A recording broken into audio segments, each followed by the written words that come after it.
Mesdames et messieurs, bonsoir. Bienvenue à cette avant-première on va dire, c'est écrit parfois, premier vrai long métrage de fiction d'Emmanuelle Anti, même si elle a une grande expérience de la vidéo, qu'on avait déjà pu voir Rollo, notamment à Locarno. Mais enfin, ceci est une autre histoire. Ce film va sortir, vous le savez probablement, dès mercredi dans toutes les bonnes salles de Suisse romande, donc faites-le savoir autour de vous, c'est important. C'est aussi pour ça qu'il y a des avant-premières. Et celle-ci est un peu particulière parce que nous sommes ici au Capitole, cette salle, et je le dis pour ceux qui viendraient ici pour la première fois, rachetée il y a maintenant 2 ans par la ville de Lausanne, et que nous essayons de faire vivre du mieux possible et qui nous donne l'occasion d'organiser des événements comme ce soir. Et ça nous fait plaisir de vous voir si nombreux. Mais ce n'est pas à moi de trop vous parler, c'est à l'équipe du film qui est vraiment presque toute présente ce soir. Et je commence par le coproducteur, rédacteur en chef, j'espère de le dire juste cette fois-ci, rédacteur en chef de la fiction, du divertissement et de la jeunesse de la RTS, à savoir la radio-télévision suisse, Alberto Schollet. J'ai oublié le nom. Ciao Alberto. Bonsoir. C'est à fur et à mesure qu'on fera des premières ici au Capitole qu'on s'exerce. Voilà. Mais on fait un bon duo, ça va. Voilà. Bien sûr. Alors, à toi la parole. Ah, merci. C'est à toi de dire quelques mots. Oui. Non, je suis ravi aussi de voir la salle tellement pleine. C'est un plaisir pour le Capitole, pour le film. C'est un des premiers projets que j'ai dû examiner quand je suis arrivé à Genève pour faire ce travail. Les amis de Box, donc Elena Tati et Thierry Spicher, ils sont arrivés avec ce projet. Et je pense, à mémoire, qu'on a dit tout de suite oui. Donc c'est un plaisir ce soir de le voir finalement fini sur le grand écran. Et on a dit oui, bien sûr, parce qu'il y avait un casting d'affaires. Vous le connaissez en partie, vous verrez après exactement de qui il s'agit, mais ce n'est pas un secret. Ça nous avait convaincus. Tu l'as déjà dit, Emmanuelle Anti, ce n'est pas un premier film. On peut le considérer, oui, un premier film, mais c'est aussi une vidéaste, une artiste. Ça nous intéressait cette touche particulière qu'elle pouvait amener dans une histoire comme ça. Et puis, évidemment, il y avait une histoire universelle, qui touche tout le monde et qui doit être traitée d'une manière délicate, d'une manière personnelle. Je pense que Emmanuelle Anti sait le faire. Voilà. Donc, c'est un projet auquel nous on tient beaucoup. Merci Alberto. Voilà, on va alors maintenant appeler la productrice pour Box Productions, Elena Tati.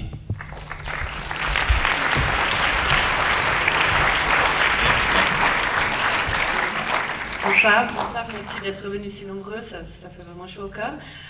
Merci Alberto, je confirme, je vous en dis oui tout de suite. Et c'est pour nous bien sûr un partenaire incontournable, la RTS, pour tous nos films.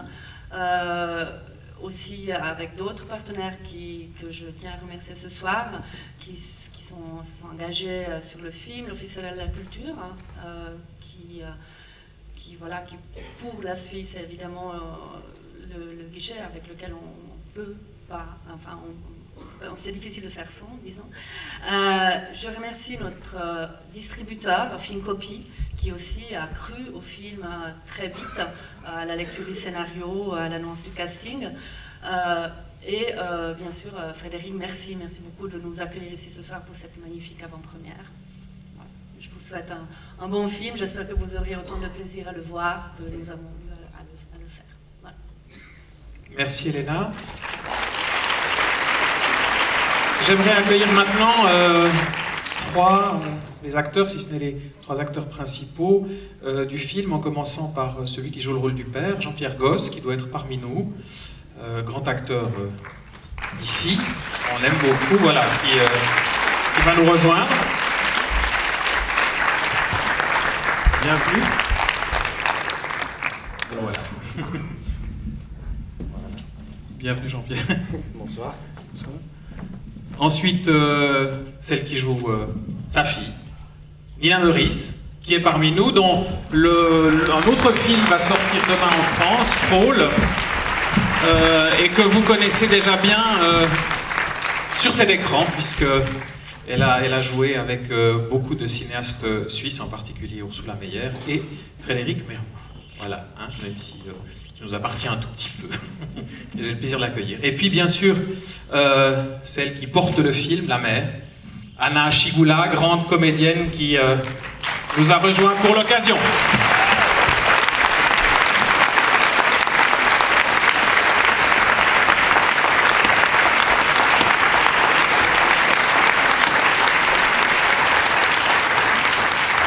Merci Anna. Moi j'aimerais juste, on va parler du film après, on va pas prolonger la présentation parce qu'il y a encore bien des choses à dire et Emmanuel Anti doit nous rejoindre aussi sur cette scène.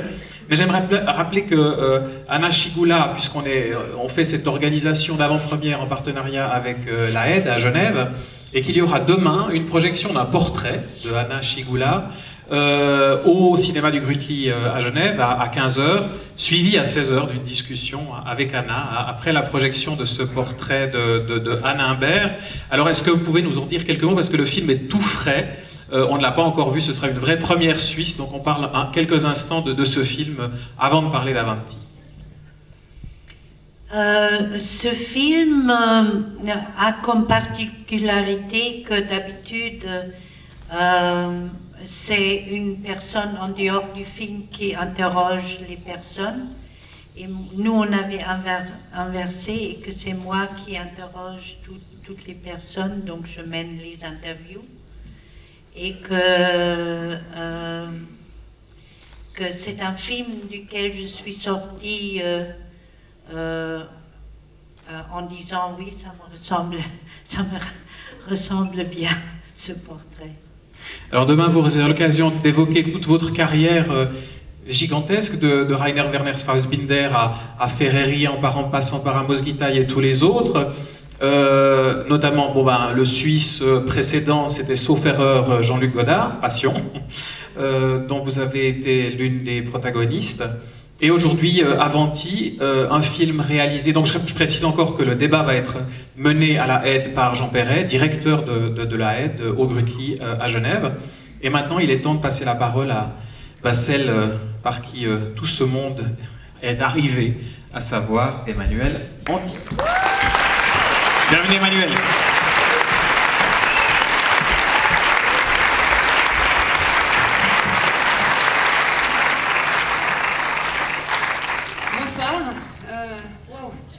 C'est très émouvant de voir tout cela.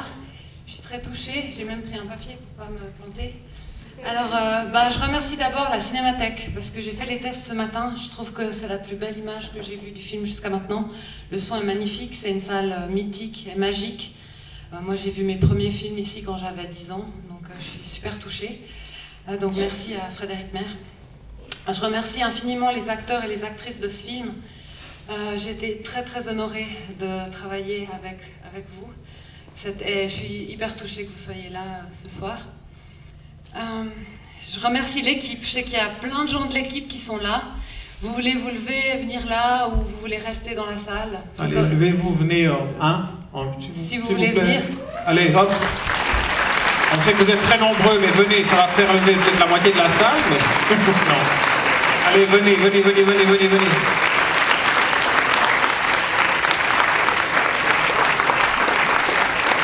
Vous puissiez mettre...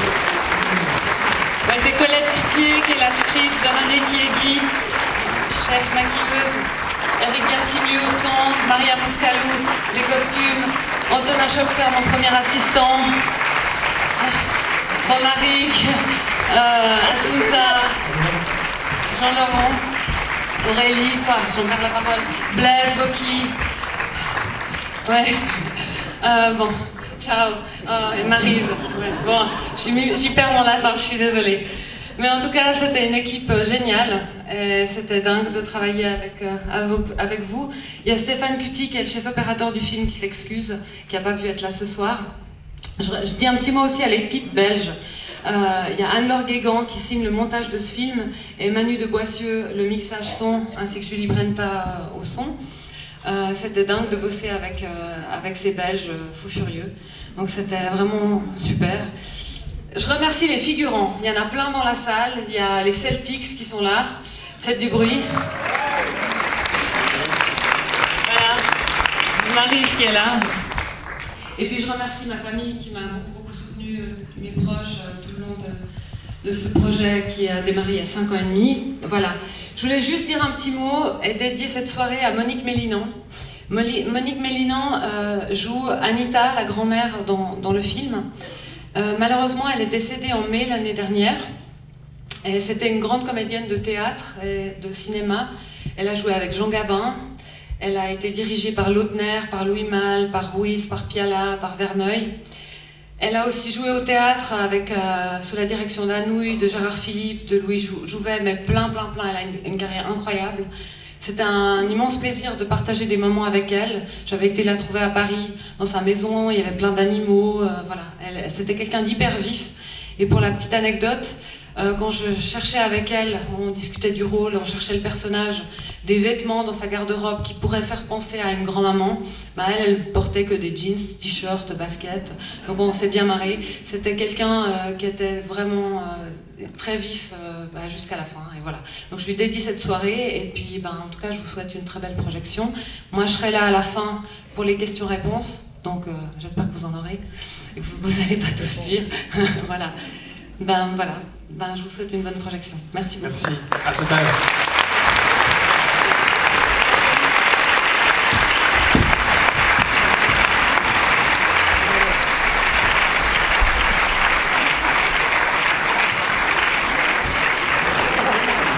Merci. Bonne projection. Voilà, mesdames et messieurs, Emmanuelle Anti. Et je crois que je souhaiterais que les comédiens nous rejoignent. Alain Chigoula, Lina Meurice, Jean-Pierre Gosse, pardon.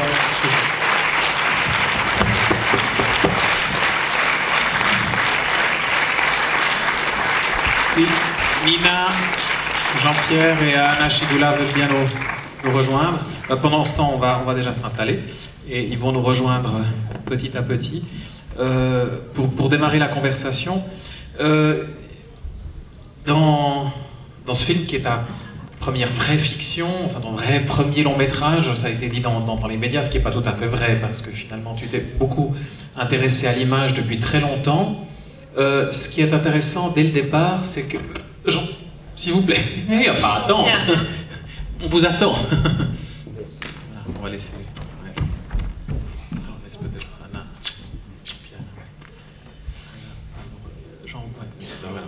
Là, d'accord. Très bien. Parce qu'elle s'est installée en haut et il faut descendre avec la foule qui remonte. Donc voilà.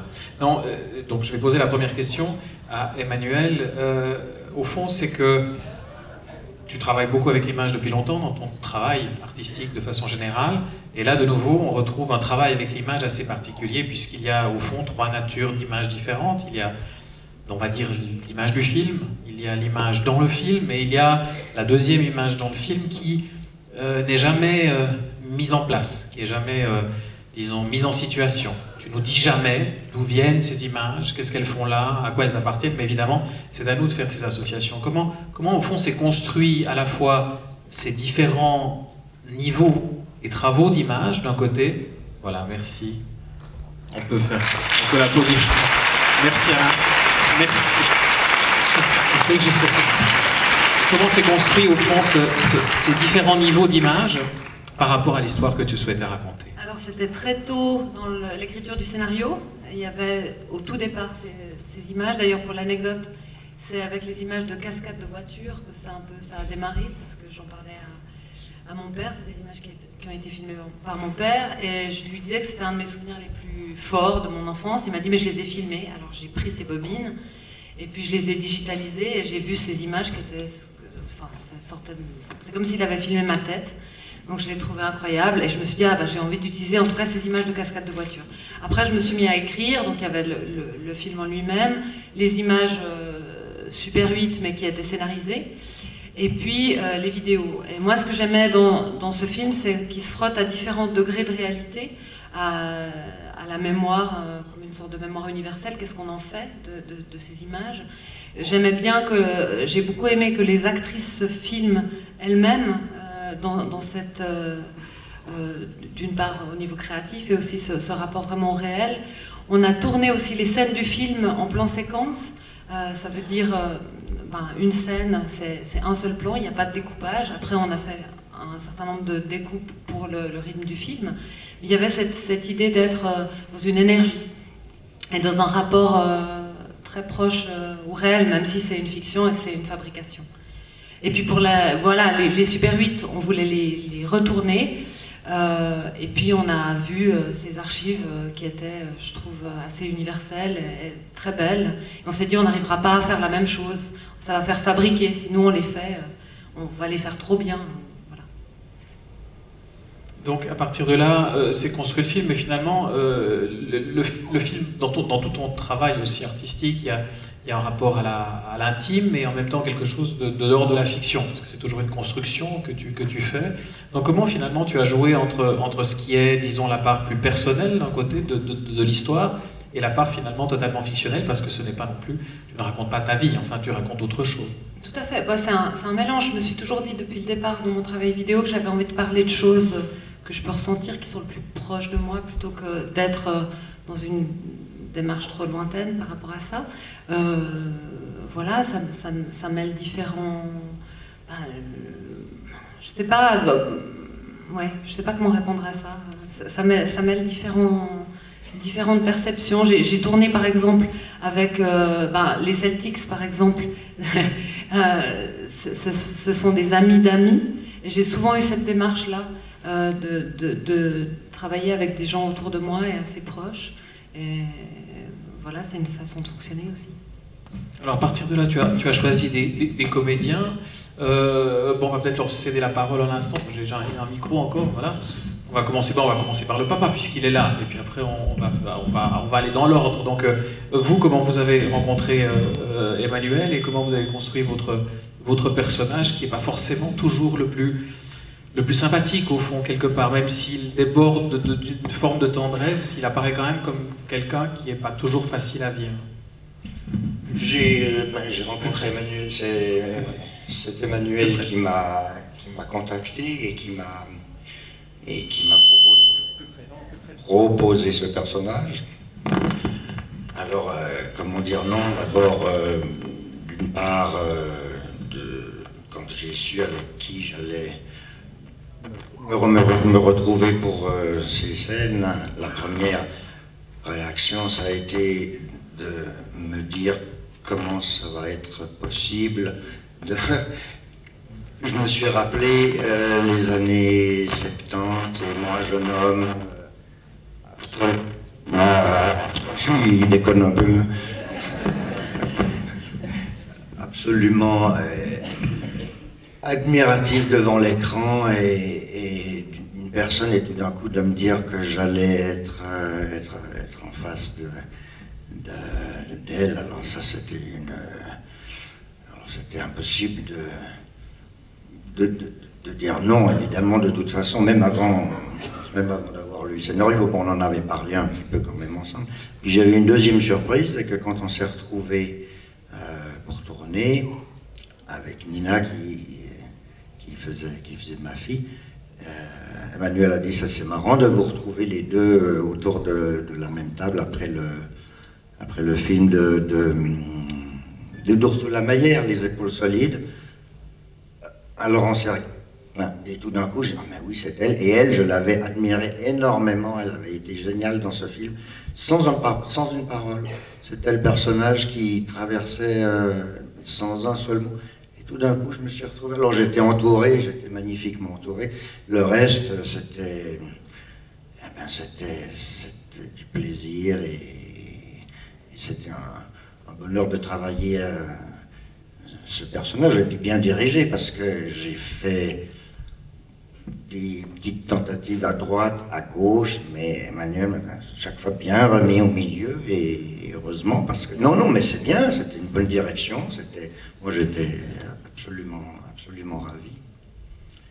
Nina, alors, avant de passer la parole à Anna, la fille, vous avez retrouvé Jean-Pierre, mais en même temps, vous vous retrouvez dans une position qui est un personnage, j'imagine, relativement difficile par rapport à ce qu'on connaît de votre travail. Vous avez toujours pris des risques aussi dans vos rôles, même si vous en avez peut-être pas fait encore beaucoup, mais vous avez aussi su prendre des risques. Mais là, il il y a quand même d'une façon ou d'une autre un voisinage entre vous et Emmanuel. Donc comment on aborde et on entre dans un personnage comme celui-là, qui porte une caméra vidéo, qui filme, qui a un œil, qui porte son regard sur les choses, sur la vie, sur le quotidien, un peu comme le fait Emmanuel quelque part, en dehors du film.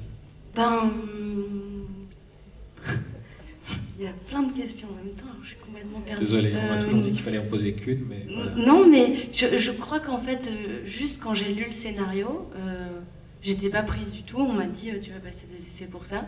Je crois que j'avais jamais lu un scénario aussi beau, que j'étais retournée absolument par cette histoire, et qu'à partir de là, les choses ont été beaucoup plus faciles. C'est que ce personnage, il m'a emportée, mais dès les premières minutes. Et puis il y a tout ce que j'aime, l'idée de filmer, de nous filmer à l'intérieur.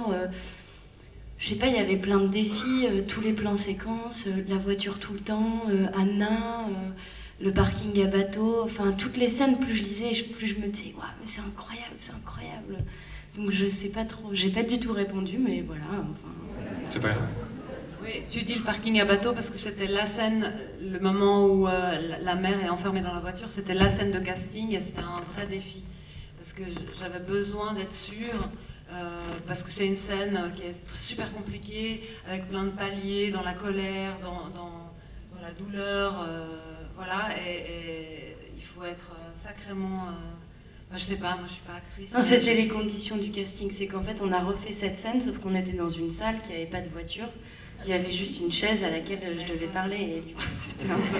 Je me suis dit, si j'arrive à faire cette scène, ouais, ça va marcher. Oui, donc ça c'était incroyable. Mais voilà, c'est pour répondre à la... Anna, maintenant, si vous me permettez, évidemment tout le film tourne autour de vous et autour de votre figure, et ce qui est impressionnant en voyant le film, c'est que finalement vous allez toujours jusqu'au bout, enfin de votre personnage, tel que en tout cas je le perçois quand je vois le film, c'est-à-dire que vous vous mettez vous-même en danger en tant que comédienne. Je sais que c'est votre travail, mais en même temps vous le faites avec une aisance, d'à la fois jouer la tendresse, jouer la violence, jouer la fermeture, jouer la folie, sans vous cacher quelque part, et c'est assez formidable. Enfin, comment vous avez découvert votre personnage et vous l'avez habité au fond durant cette expérience? Je pense que je me suis si spontanément décidée de faire ce film parce que moi-même, j'ai vécu une histoire avec ma mère qui a perdu la raison à la suite des, comment ça s'appelle, des ABC. Oui, d'un ABC, oui. J'aime pas ces abréviations, mais enfin... Et que j'avais, à l'époque, j'ai accompagné ma mère 8 ans là-dedans, dans une période où elle se défait de plus en plus des raisonnements raisonnables. Et que j'ai compris très vite qu'il fallait la suivre dans sa folie.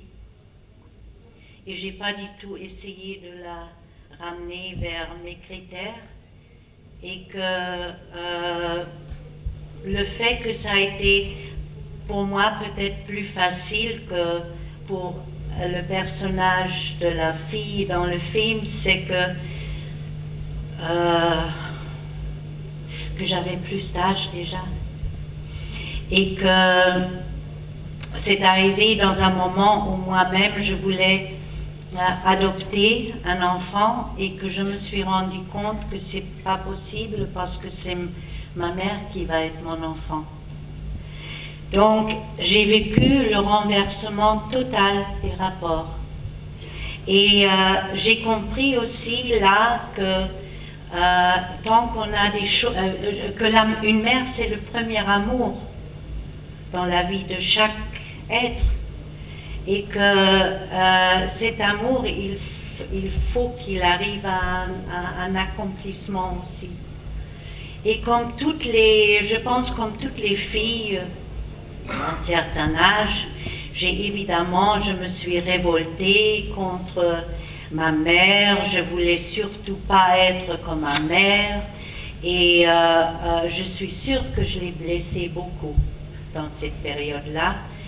Et souvent, quand on me demande des choses que je regrette dans ma vie, je n'aime pas parler de regrets, ça ne me dit pas trop, mais en ce qui concerne ma mère, oui.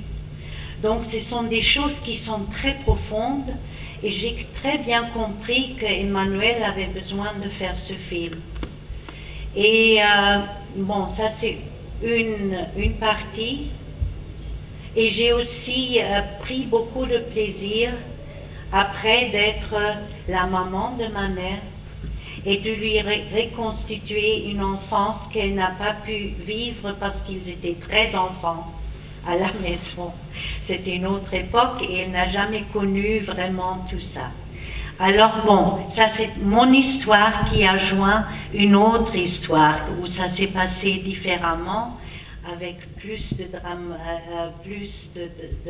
dramatisation, parce que moi, on m'a conseillé de mettre ma mère dans une institution, j'ai jamais voulu.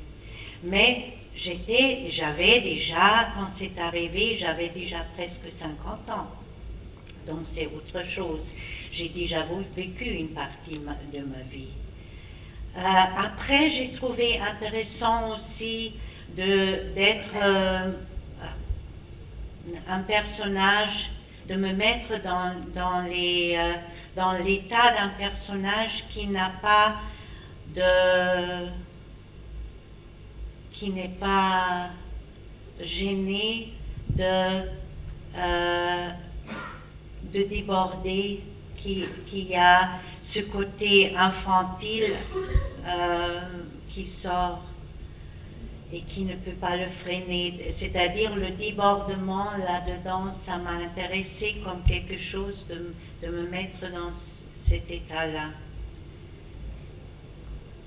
C'est ce moment assez troublant où votre propre mère, dans le film, oui, bien évidemment, justement, quelque part vous rejette, et votre sœur elle-même aussi vous rejette en tant que figure justement libre. Et il est frappant de lire dans votre regard ce sentiment d'être quand même mis un peu à part par sa propre mère, sa propre sœur, son propre corps. Moi, j'étais déjà plus mûre que l'état de la société envers ces problèmes-là, mais que c'est bien bénéfique de proposer, parce que ça va arriver de plus en plus, puisqu'on est des sociétés qui vieillissent, qu'on doit, pour ne pas être seulement encombré par ces êtres qui perdent leur faculté d'autonomie, qu'on puisse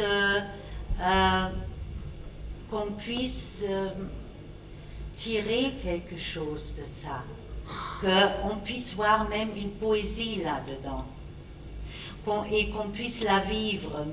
Aussi triste que ça puisse être, mais je pense que c'est le seul moyen de garder la dignité des deux côtés, de celui qui est encore ancré dans la vie et de celui qui s'en va et qui ne l'est plus, et que ça soit gardé. Et en ce sens-là, je trouve que ce film, il dépasse la dimension d'une histoire extrême vécue par la metteur en scène. C'est quelque chose que, par le côté extrême, pose une question. D'ailleurs, il propose aussi, et je trouve que vraiment l'image finale du film, c'est une image icône, c'est une image, c'est une métaphore d'un rapport, comme on dit. Seulement, ça se passe plus dedans, mais c'est dans l'eau, et c'est maintenant la fille qui prend la mère. Donc, de toute façon, c'est dans le rythme presque naturel que les rôles se renversent aussi. Dans notre société, c'est beaucoup plus difficile parce qu'on n'a plus les grandes familles, et puis les vieux n'ont plus la tâche précieuse de s'occuper de plus petits. Donc il y a une certaine désolation qui est là et on a tendance de vouloir se débarrasser des problèmes, mais je pense que ce n'est pas vraiment la solution. Moi, après ça, je me suis occupée de mon père qui était ici très bien, mais il commençait à perdre l'équilibre et je l'ai mis quand même moitié temps aussi dans une maison parce qu'il fallait que je continue aussi ma vie. Et ça l'a soulagé aussi, ça l'a soulagé que je ne dois pas me sacrifier totalement, mais j'ai vu ce que c'est, les institutions. Et il n'y a pas, c'est pas le fait qu'il y a des gens qui font ça contre cœur, au contraire, il y a des gens très bien qui savent s'occuper, mais c'est le fait qu'il n'y a que des vieux en fin de leur vie, etc. En ce sens-là, c'est très important qu'on trouve une solution qui soit outre juste se débarrasser du problème.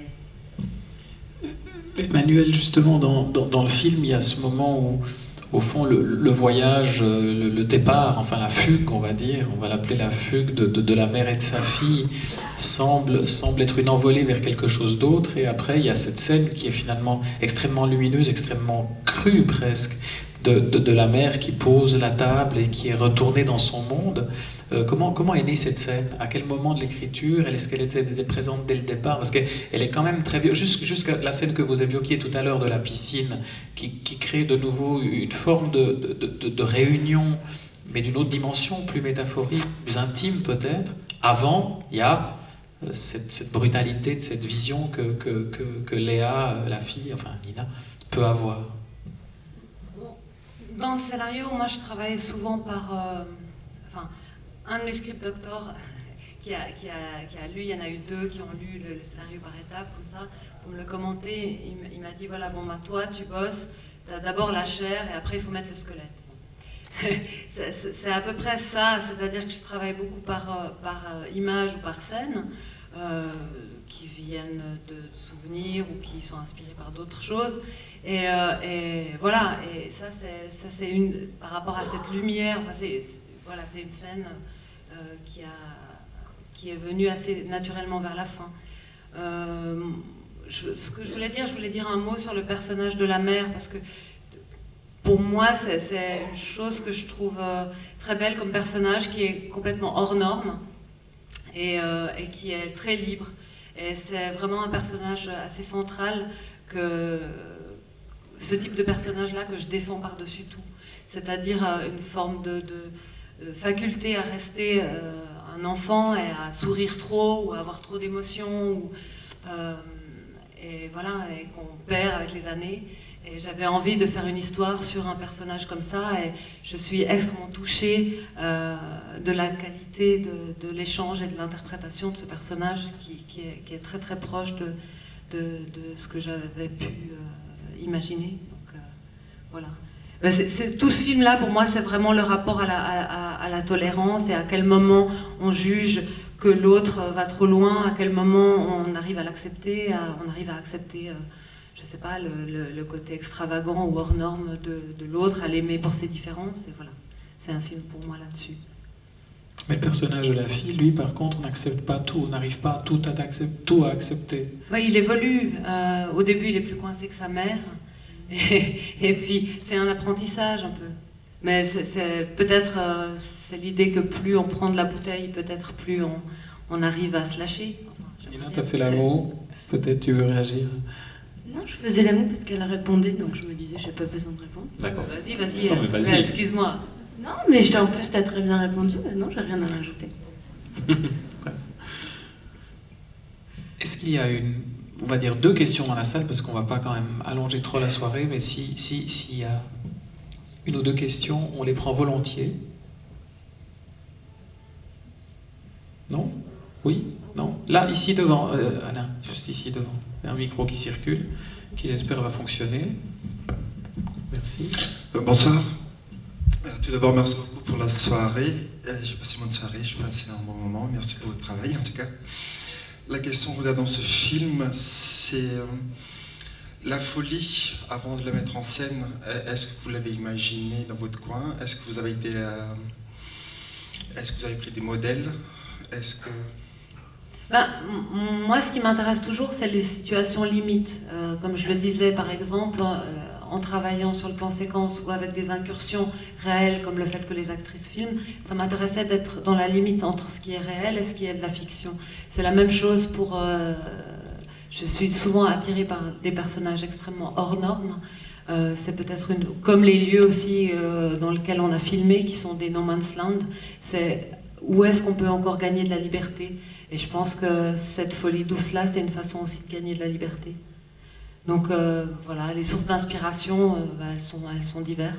Il y a des choses très personnelles que j'ai mis dans le film, il y a des choses qui sont inspirées par d'autres choses, par des lectures, d'autres films, la musique beaucoup. Voilà. Merci. Encore une question?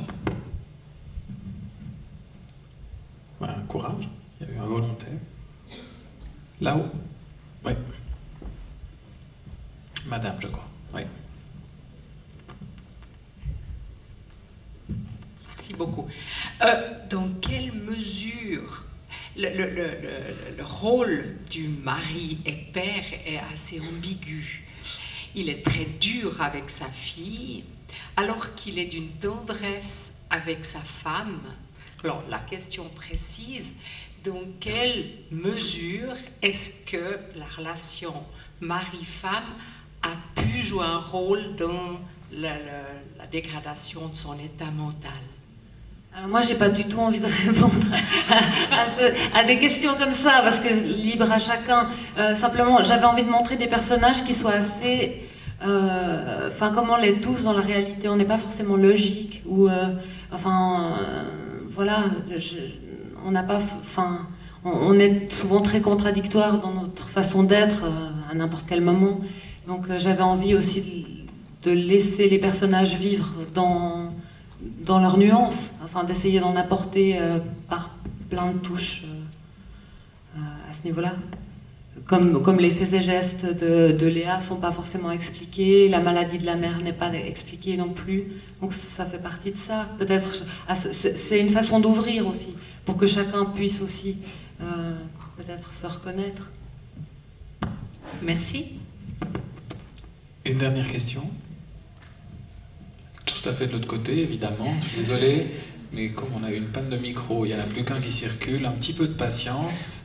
Donc, je rappelle que le film sortira, et j'en profite, je rappelle que le film sort mercredi prochain dans toutes les bonnes salles de Suisse romande, que demain, à 15h, projection du film de Anne Imbert sur Anna Schygoula au cinéma du Grütli, avec une discussion qui suivra, animée par Jean Perret, toujours au cinéma du Grütli, vers 16h. À vous la question. Quand vous parliez tout à l'heure, enfin juste avant d'ouverture, c'est exactement ce que je voulais vous dire. Merci, parce que dans le parti du film, il y a une ouverture qui s'est faite, en tout cas pour moi, et j'espère que certains, parce qu'ils ont vécu des choses dans leur vie, peuvent avoir cette ouverture-là, sur, dans la maladie, on ne doit pas oublier le rire. Et c'est, je pense qu'il me restera de ce film. Et si un jour dans la vie, je rencontre une aventure qui ressemble à cette aventure, ne pas oublier de rire. Voilà. Merci beaucoup. Merci.